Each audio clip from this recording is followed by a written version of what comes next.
do you do when your car door sounds like this?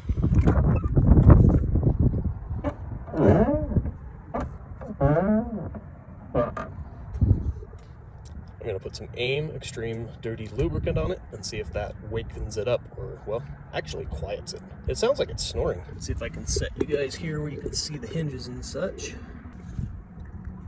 Just a few drops on several of the contact points. And up high. I think that's enough. All right, let's see. Wow, just like that, it's working. That's pretty wild. I even expected it to at least creak once as the door moved, but it is absolutely silent now. That's perfection. AIM Extreme Duty is that good.